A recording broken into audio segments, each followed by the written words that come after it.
So we're getting ready to go here really soon, guys. We're at 30 seconds. I just wanted to tell you guys, and I wanted to touch base and say hi, goodbye. I'll see you in 20 seconds. Be good. Don't talk to your mother like that. What? Just an argue. Is that backwards to you guys? I think it's just done. Periscoping live from sunny Madison. No, not Madison. We're in Nederland, Colorado. It's Up Periscope with your host, Nate Chappell. Tonight's guest is twin brother of the host, Kyle Chappell. And now, let me introduce the man who looks great in a flannel but isn't wearing one, Nate Chappell. Yes, hello ladies and gentlemen. I am your host, Nate Chappell, and you are all my parasites. Where are my parasites at? Welcome to episode Nederland of Up Periscope, the only show on the internet so far. Where are my dogs at?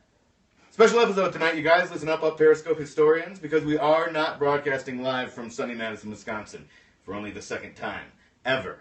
And that only happens one time the second time. So welcome to history, ladies and gentlemen, and welcome to Earth. We are, as you heard, but I will repeat, so maybe you'll get it through that thick skull of yours, broadcasting live from our satellite studio, snugly nestled in the Rocky Mountains near Nederland, Colorado, via my telephone on the Periscope application. Periscope, the world's newest way to phone it in. If Nederland doesn't sound magical enough to you, we're technically in an old mining town called Eldora. And we're staying in the woodland fortress of a beautiful fairy sorceress named Andromeda, guarded by a team of magical brownies. Whoa, not that kind of magical brownies, you guys. I'm talking about these little mischievous magical creatures that I saw after I ate this piece of flat, dense chocolate cake. Actually, those might have been the other kind. But hey, when in Rome, right? Get some pizza. But seriously, you guys, you have to try it. You simply must. Or else. I got prescription sunglasses recently, which I really like, especially when I'm out in the sun and want to see stuff. And I love seeing stuff, especially when I'm driving, so it's great. Except when I stop at a gas station or something and then I forget that I'm wearing them. So then I saunter in and realize what an idiot I am, while everyone else in the gas station realizes what a cool dude I am, walking around the snack aisle with my cool dude sunglasses, picking up a snack, looking over my glasses to analyze and promptly ignore the nutritional information, giving everybody the hang loose sign. Snack aisle, huh? Now there's an island I would not mind being marooned on. More macarooned on, speaking of snacks, which is my podcast that I host, Speaking of Snacks, with the indelible and edible Nate Chappell. You should check it out. Wolfout Radio. But you know that old question about if you were stranded on a desert isle, or in this case a dessert aisle, right? And you could only bring one thing. Well, if it's a snack aisle, I'd recommend a toothbrush. No brainer. Unless there were no dips on the aisle, then I'd go with dips. But I bet there's going to be a dip oasis. And a Cholula waterfall. God, I'm so hungry, you guys. Ah, yes, mountain living. It's crazy up here. I get winded easily, and I've got great gas. I've never felt more like my old man. Now, I can't see the screen from here, but I assume that all of you are asking about our elevation. We are perched up here at 8,700 feet. And that is super high, you guys. How high is it? Yeah, thank you. 8,700 feet is so high, when we exited the plane, we actually had to step up. 8,700 feet is so high, I looked down and saw a couple join in the Mile High Club. 8,700 feet is so high, the Atlas of Greek myth won't even come here. Too soon? Or too close to the sun? 8,700 feet is so high, we just invented Tang. 8,700 feet is so high, we took a shuttle here, and it was like a shuttle, like the shuttle. 8,700 feet is so high, when Viv heard how high it was, she was like, 8,700 feet? Whoa. 8,700 feet is so high, you all look like ants running around down there. 8,700 feet is so high that I am in a state of constant terror due to my crippling acrophobia or fear of heights. 8,700 feet is so high, it's really enjoying this monologue right now. And that's high. Thanks a lot for joining us, ladies and gentlemen. When we come back from break, I'll tell you a story about the time I lost my memory. Don't go anywhere, or if you do, bring the phone, okay?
This is a true story.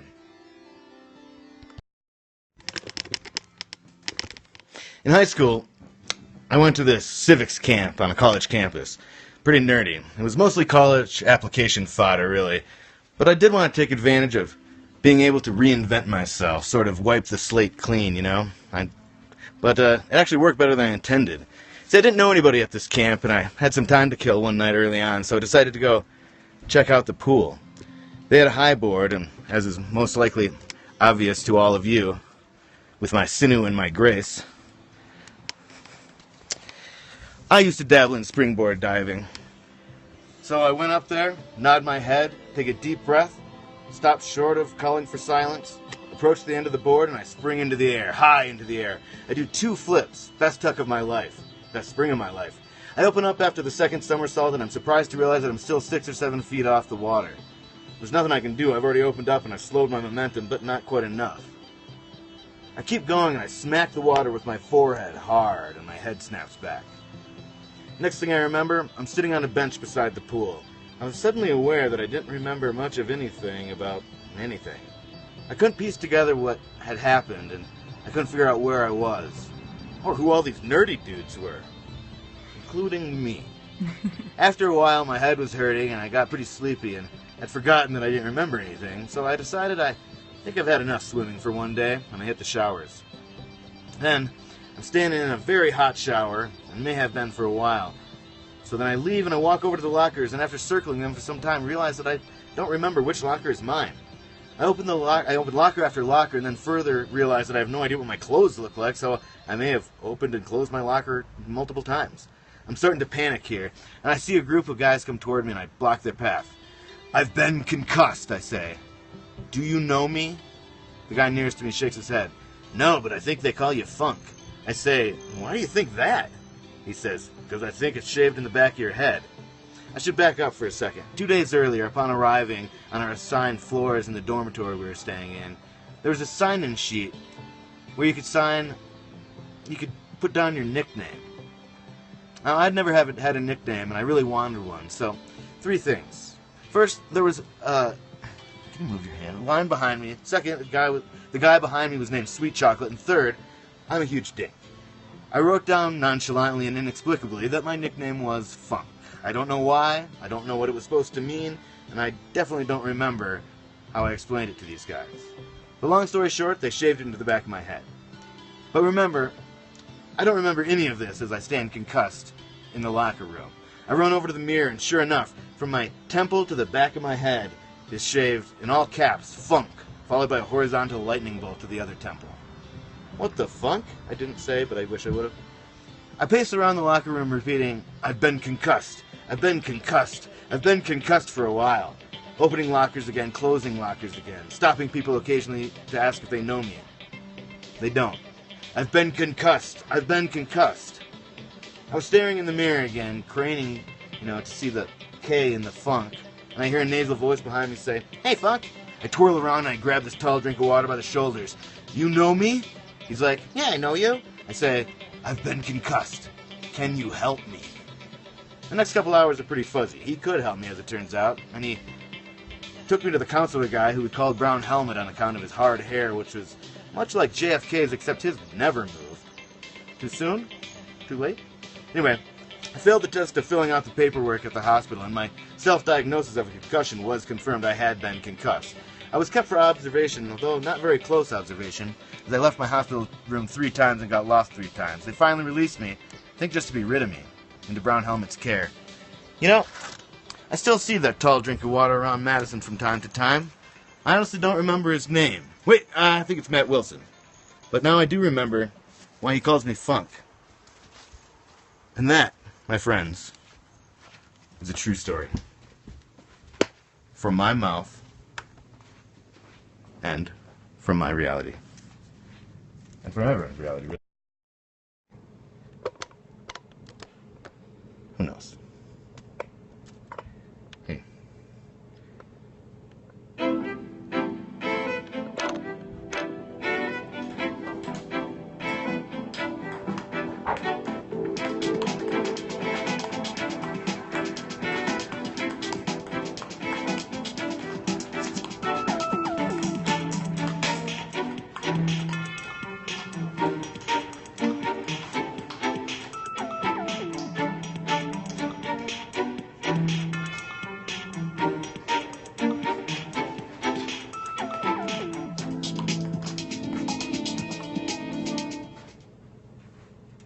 Coming this fall, Pant Chat with Mike and Nate. On Pant Chat, Mike and Nate pick apart every part of the pant from pocket to pleat. They ponder what goes into the perfect pair of pants, apart from your legs. Go on, put 'em on, 2 legs at a time.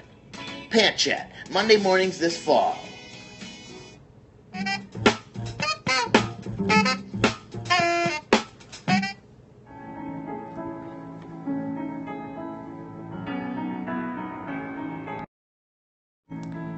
Hey, man in the mirror.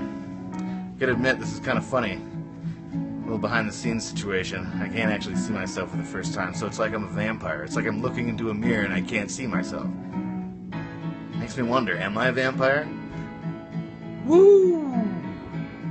Because if I was, well, then I'd be immortal. And I'd outlive this silly broad of mine. Ugh, she's right here. I meant... No, that's what I meant. Having a good time on vacation, though. We're in Colorado. Colorado, the state with the mountains. That's their slogan. And I'm glad it is. It's not their slogan? Come on, dude. Don't start with me. I'm starting with you. Okay? Please flip the camera.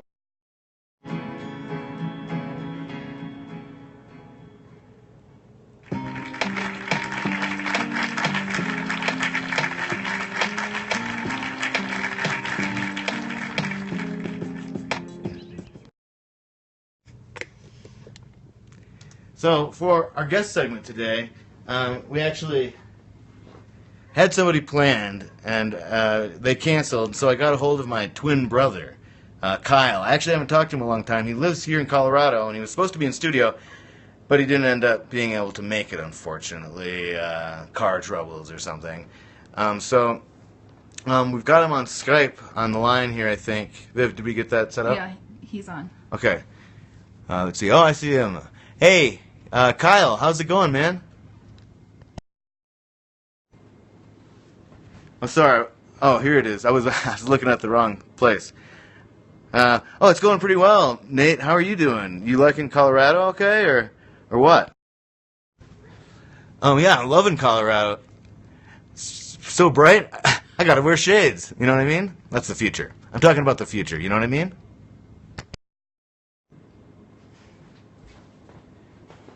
Took the elevator up. Oh, what was your question?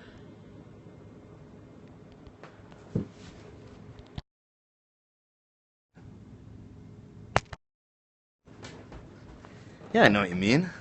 It's like the future. Like, you're talking about the future's so bright, right? You gotta wear shades. Why do you think I'm wearing shades? Well, I don't know. Why are you wearing shades? Maybe I'm not.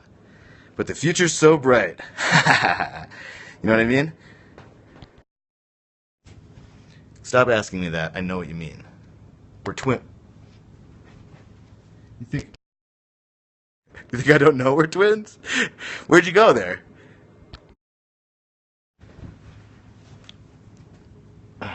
Sorry, I dropped my contact lens, but I got it. Oh, I dropped it again. Can you talk for a second?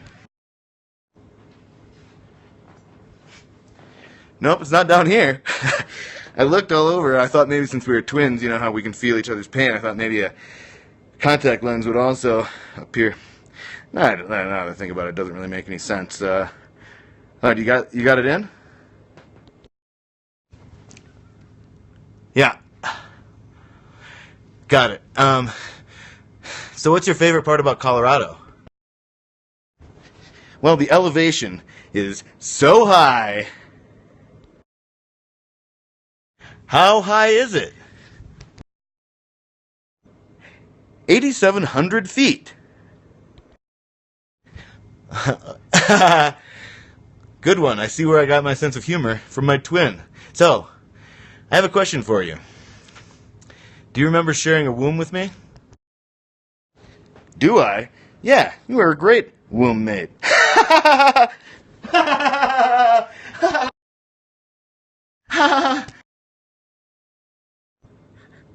That was a good one. Well, I'd like to stay and chat a little bit, but unfortunately I have league bowling tonight. Oh, right. Just like you had league bowling when all the other kids at school were making fun of me and pulling on my rat tail. Yeah. Yeah. Do it. Please, come on. At least say do it, please. Please. Well, I'll let you get to your bowling tourney, okay? But thanks for... Oh, he already hung up. Well, I guess I want to thank my guest. Since the guy already moved on, I guess we're just going to play our own game segment. Viv, do you want to play with me? Sure. All right, we're going to play... Wait, hold on. Something's missing, right? That's what it was. Okay, now the guest segment is over, and we are going to move on to our game segment. We're going to play Twister. Now, we're not going to see your comments, but don't be gross, okay? We're just friends who are married. It's a green card situation. Oh, we got some music. I forgot we put that there. Now, the way Twister works is we've got this spinner. And we spin it. Do we each have to do these things then? I frankly don't know how to play Twister. You spin it. You spin it every time. And then, but we both have to do... Then we both have to do the thing. Okay. Ready, guys? Okay. This might be... Where's the... Here, let's do this in front of everybody. So we broke the thing. Okay. Spin it, Viv.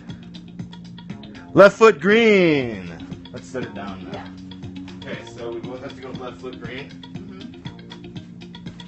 We have to be able to reach that. Right? Okay. Left hand green.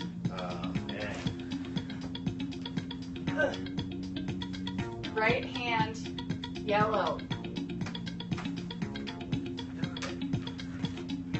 She likes to move it. Twister ties you up in a knot, you guys.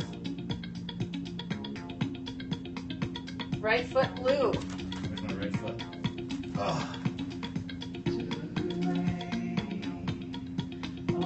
Right hand red. Oh man. How do you lose? How do you win? I don't know. I think whoever falls down loses. Oh yeah, I think you're right. Left foot yellow.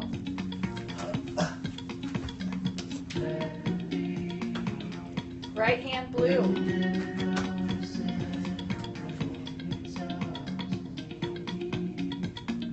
Right hand green. Can we share spots? No, get your own spot. Right foot blue. We're there. All right. Oh, well, it's time for Twister. Looks like I won. Right, guys?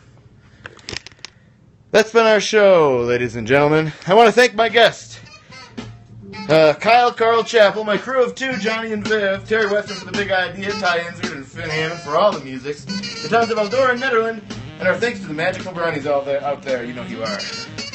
We'll be back in sunny Madison, Wisconsin next week, and next month WolfoutTV is having a fundraiser, not a fundraiser, a 3-hour live telethon trying to spread the word about Wolfout and get clicks and likes. Follow us at WolfoutTV and check out our other shows on Wolfout.tv like Cat Chat, Pontoons, etc. I love etc. And tell your friends. You have friends, right? Prove it. Tweet about us at WolfoutTV and be excellent to each other, okay, you guys? Okay. Sounds great. Thanks so much for joining us.